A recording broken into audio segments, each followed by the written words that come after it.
Libra. 12 self-worth lessons that change relationships. There is a quiet revolution that happens inside a person when they finally understand their own worth. It does not announce itself with fanfare or fireworks. It arrives softly, like the first light of morning, changing the color of everything it touches without making a sound. And if you are a Libra who has lived past 60, this revolution may be closer than you think. Because the 12 lessons you are about to hear are not abstract ideas. They are mirrors, and what you see reflected in them will change the way you show up in every relationship you have from this day forward. Lesson 1. The first lesson is that your worth was never determined by how much you give to others. This is one of the hardest truths for a Libra to accept because your entire identity has been built around the art of giving. You give your time, your attention, your emotional energy, your patience, your forgiveness, your understanding. You give so naturally and so consistently that the people around you have come to see it as simply who you are, as though generosity is your default setting rather than a choice you make again and again, often at great personal cost. And because giving feels so natural, you may have unconsciously created an equation in your mind that says the more I give, the more valuable I am. But that equation is flawed, dangerously flawed, because it means that on the days when you have nothing left to give, when your reserves are empty and your body is tired and your heart is depleted, you feel worthless. Not just tired, but fundamentally less valuable as a human being. And that is a lie. A lie you have been telling yourself for so long that it feels like truth, but it is not. Your worth exists independent of your output. It was there before you gave a single thing to anyone, and it will be there on the days when you have nothing to offer but your presence. The sooner you absorb this lesson, the sooner your relationships begin to transform. Because when you stop measuring your worth by what you give, you stop attracting people who measure you that way too. Lesson 2. The second lesson is that people will treat you the way you teach them to treat you.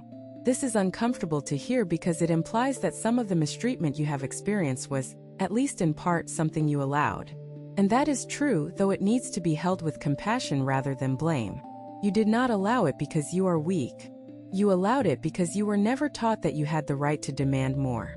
You allowed it because every time you accepted less than you deserved, you were trying to keep the peace, to avoid the confrontation, to preserve the relationship at any cost.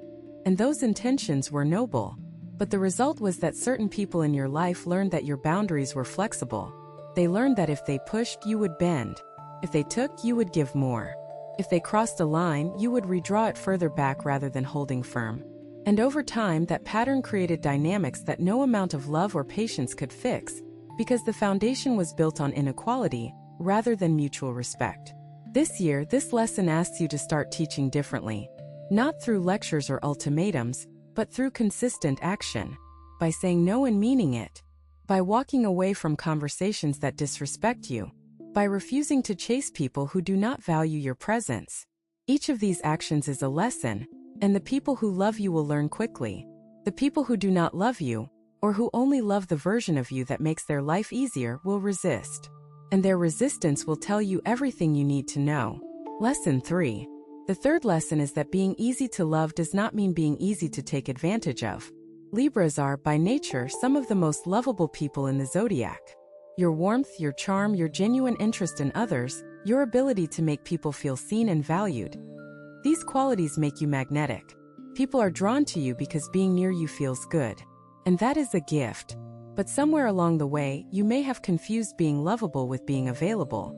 You may have believed that in order to keep being loved, you had to keep being accommodating.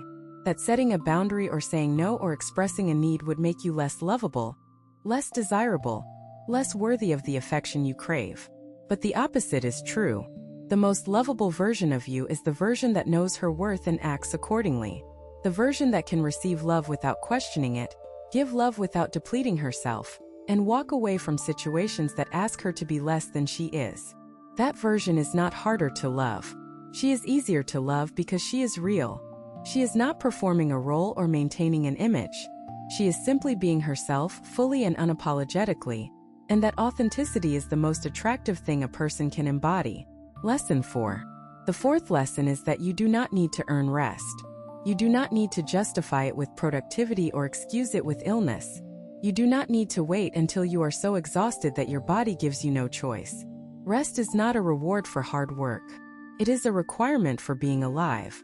And for a Libra who has spent decades caring for others, this lesson is particularly critical because you have probably been running on empty for so long that you have forgotten what full feels like. Think about the last time you rested without guilt. Not just sat down but truly rested. Without checking your phone, without making mental lists of what still needs to be done, without feeling like you should be doing something more productive. If you cannot remember the last time that happened, that is not a badge of honor. It is a warning sign. Your body and your soul are designed to cycle between effort and rest, between output and replenishment. And when you consistently skip the rest part of that cycle, everything else suffers. Your creativity diminishes. Your patience shrinks. Your ability to show up fully in your relationships declines. And the self-worth lesson here is profound. You deserve rest not because you have earned it through effort, but because you are a human being and human beings need rest. Full stop. No qualifications. No conditions. Lesson 5. The fifth lesson is that the right people will not make you feel like you are too much or not enough. They will simply let you be. This is a lesson that might bring tears to your eyes if you let it, because so many Libras have spent their lives navigating the impossible space between too much and not enough. Too emotional or not emotional enough. Too opinionated or not opinionated enough. Too needy or not attentive enough. The people who put you in this impossible position were not necessarily bad people. Many of them were simply unable to hold the full complexity of who you are. They needed you to be smaller, more predictable, more manageable. And because you loved them, you tried. You dimmed certain parts of yourself and amplified others. You became a carefully edited version of yourself, designed to fit into the space they had available for you. But the right people, the ones who belong in the next chapter of your life, do not need you to edit yourself. They have enough room inside them to hold all of you. The light parts and the shadow parts, the confident parts and the uncertain parts, the graceful parts and the messy parts. When you are with these people, you do not feel the constant pressure to adjust. You simply feel seen. And being seen truly and completely is one of the most healing experiences a human being can have. If what you're hearing feels accurate, imagine what could happen if you applied this energy intentionally for 21 consecutive days. That's exactly what the 21-day program in the pinned comment is built for. Daily guidance, focused direction, and real momentum. If you're tired of staying in the same cycle, this is your structure. Lesson 6. The sixth lesson is that asking for what you need is not a burden on other people. It is a gift. This one flips everything you have been taught about relationships on its head. Because you have probably spent your entire life minimizing your needs, presenting them as unimportant, apologizing for having them, or simply not expressing them at all in the hope that someone would notice what you needed without you having to ask. And while that hope was understandable, it was also unfair. Not to the other person, but to you. Because when you refuse to express your needs, you set yourself up for a lifetime of quiet disappointment. You create a dynamic where the other person thinks everything is fine while you are silently keeping score, tracking every unmet need, every overlooked gesture, every missed opportunity for connection that you never gave them the chance to notice. Asking for what you need is not weakness. It is clarity. It gives the people who love you a map to your heart, a clear set of directions that says this is how to love me well. And most people, when given that map, are grateful for it. They want to love you well. They want to show up for you. They just cannot do it if they do not know what you need, and they will not know what you need if you never tell them. This year, practice the vulnerable act of saying what you actually want.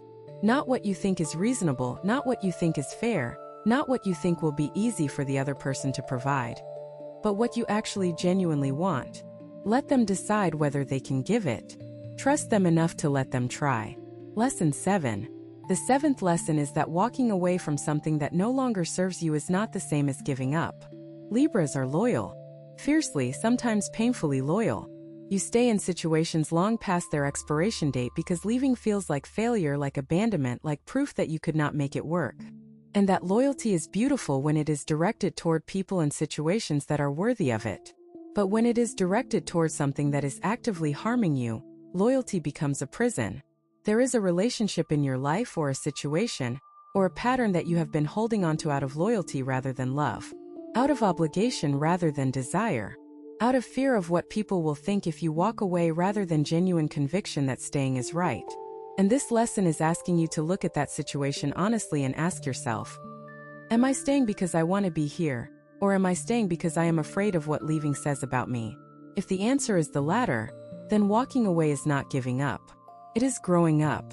It is the mature, self-respecting recognition that your time and energy are too precious to spend on something that no longer aligns with who you are becoming. The people who truly understand loyalty will not judge you for leaving.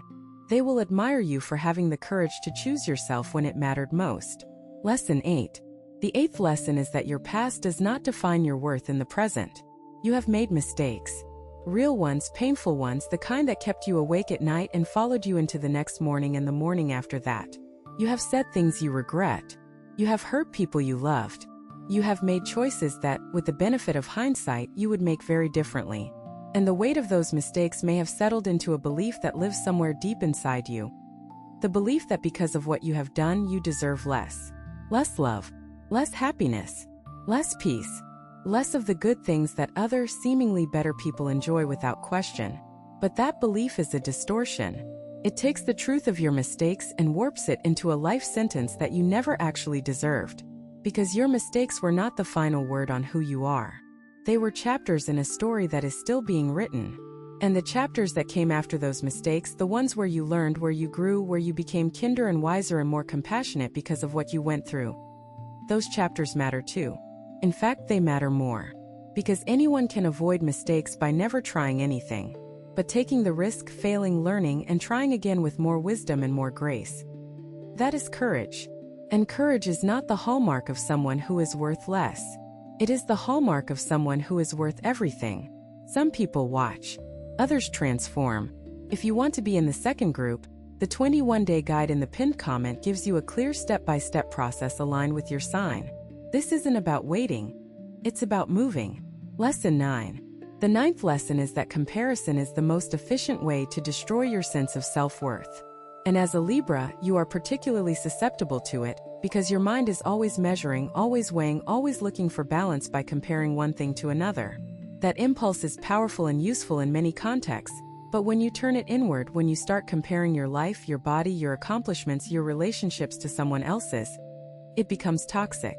Because comparison never compares equal things. It compares your behind the scenes to someone else's highlight reel. It compares your worst fears to someone else's public image.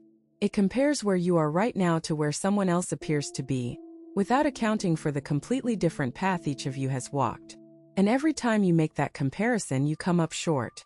Not because you are actually lacking, but because the game is rigged from the start.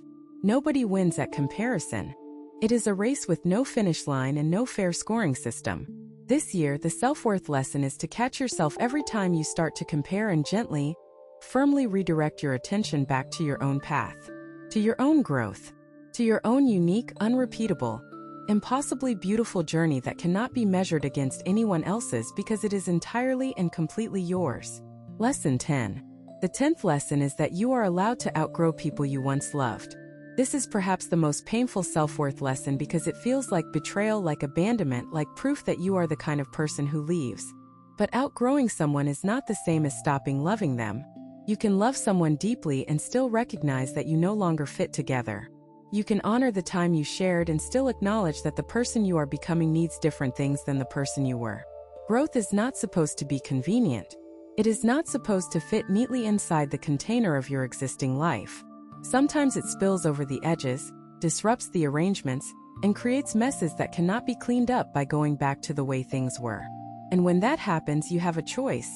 You can shrink yourself back down to fit the old container, or you can let yourself expand into the new one. The self-worth lesson here is that your growth matters. It matters more than anyone's comfort, including your own.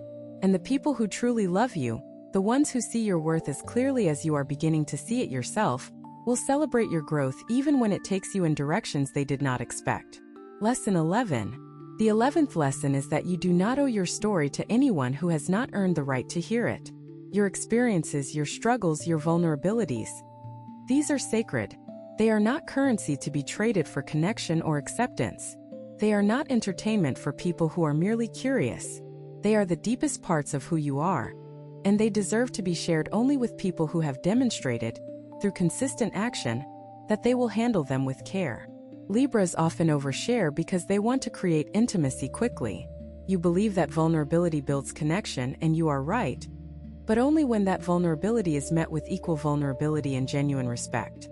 When it is met with gossip, with judgment, with indifference, or worst of all, with weaponization, it does not create connection. It creates wounding. This year, protect your story the way you would protect something precious, because it is precious. Share it selectively with people who have proven themselves worthy. And when someone pushes for more than you are ready to give, let your worth speak through your restraint. Let your silence say, I know my value, and I will not give the most tender parts of myself to someone who has not yet shown me that they can be trusted with them. Lesson 12. The 12th and final lesson is the one that holds all the others together. You are enough exactly as you are, right now in this moment, without changing a single thing. Not when you lose the weight. Not when you fix the relationship. Not when you finally get your finances in order or your health under control or your house the way you want it. Now. You are enough now. This is the lesson that your soul has been trying to teach you for your entire life. Through every experience, every relationship, every mirror you have ever looked into. And the reason it has taken this long to hear it is not because you are slow or stubborn or unteachable. It is because this lesson cannot be taught from the outside. It can only be received from within. And receiving it requires a certain kind of readiness, a certain kind of stillness, a certain kind of courage that only comes from having lived a full, complicated, beautiful, heartbreaking, extraordinary life. Which is exactly what you have done. You have lived, fully and completely. And everything you have lived through has been preparing you for this moment, when you finally look at yourself and say, I am enough. I have always been enough. And nothing that happens from this point forward can change that. These 12 lessons are not endpoints. They are beginnings. Each one opens a doorway into a different way of being in relationship, not just with others but with yourself. And the self-worth that grows from truly absorbing these lessons is not fragile or conditional. It is bedrock. It is the kind of worth that does not need to be defended because it is not built on what anyone else thinks or says or does. It is built on truth, your truth, the truth that has been waiting patiently at the center of your being for as long as you have been alive. Let it rise now. Let it fill you. Let it change the way you walk into rooms, the way you answer questions, the way you hold yourself when the world gets loud and the pressure to accommodate starts building in your chest. You have spent a lifetime learning to balance the needs of others. Now balance them with your own. Not instead of, but alongside. That is the Libra way at its finest. Not self-sacrifice disguised as love, but genuine, mutual, sustainable balance that honors everyone in the room, especially you. You have two options after this video. Close it and hope things shift, or decide that the next 21 days will be different. If you choose the second, the structured 21-day transformation aligned with your sign is waiting in the pinned comment. The energy is already moving, the only question is whether you are.